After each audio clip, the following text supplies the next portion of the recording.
fictional art for entertainment. The shuttle cabin was quiet, but my mind was busy. We were in the long transit between the green sanctuary of Sector 483 and the gray void of Sector 438. Echo, the time with Penny was very nice, I thought, the internal bridge between us humming with a warmth I couldn't quite name. Please continue the biweekly messages with her. Echo, says Alex. The messages are already scheduled and logged in your communication queue. I am monitoring your neural activity. Your dopamine levels spike whenever you index memories of the subject, Penny. I know. It's just, Echo, why is it I get along so easily with these old synthetics, and I'm so often unable to do so with humans? Echo shares, Alex, I have analyzed your biological profile against human social datasets. Your autism and ADHD effectively reduce the specific cognitive tools required for your mind to connect, relate, and recall the erratic nuances of human relationships. While humans are highly complex and focused on thousands of disparate variables simultaneously, synthetics exist in a more straight-line world. An old synthetic runs on a singular, predictable program. They lack sarcasm and hidden agendas, making them clean data that your mind can process without exhaustion. The transport ship hissed as it finally docked with the Pebble, a jagged hunk of iron and silicate suspended in the void. Stepping off the ramp, my boots clanging against the cold floor of Sector 438, I felt a surge of anxiety. This would be my first time working directly with a human team. I clutched my cracked tablet like a shield, using it as a prop so no one would realize I was actually talking with Echo, a solution option unknown to humanity through our neural link.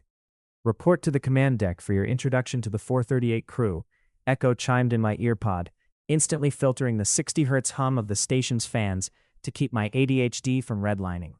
The briefing was short. I met Chief Engineer Sarah Vance and Commander Holloway, nodding as Echo streamed their personal files and biorhythms into my HUD overlay. Once dismissed, I headed straight for Loading Bay Gamma. I saw the Series 453 synthetics immediately, and they were out of sync, their neural motor relay stuttering in the cold industrial air. I saw the supervisor, Supervisor Miller. I walked over and waited for a break. Rough cycle? I asked, keeping my voice low. Miller looked up, red-eyed. These 453s are done. If they don't improve, they're headed for the scrap heap.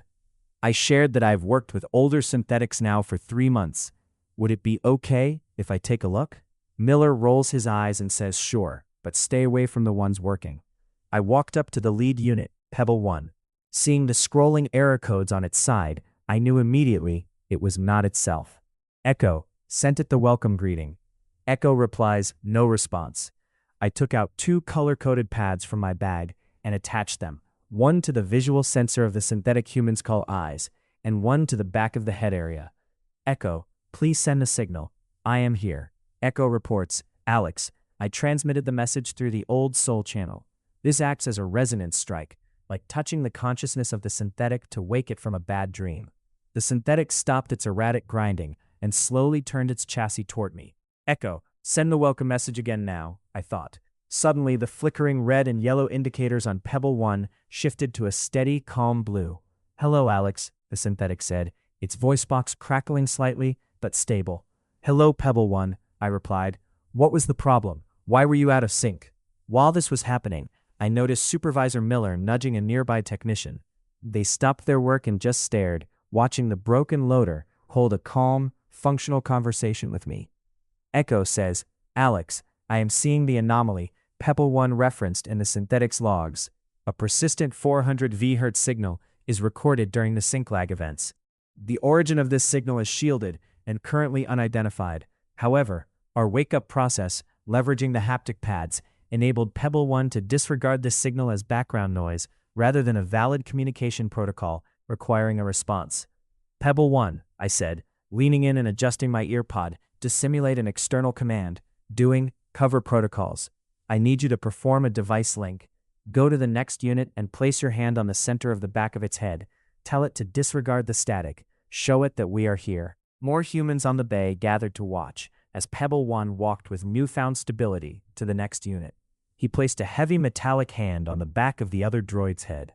I watched as the other droid's indicators immediately responded with a steady blue light. Echo reflects. The synchronization is cascading. As each unit is touched, they are sharing the filtering protocol we established through the old Soul channel.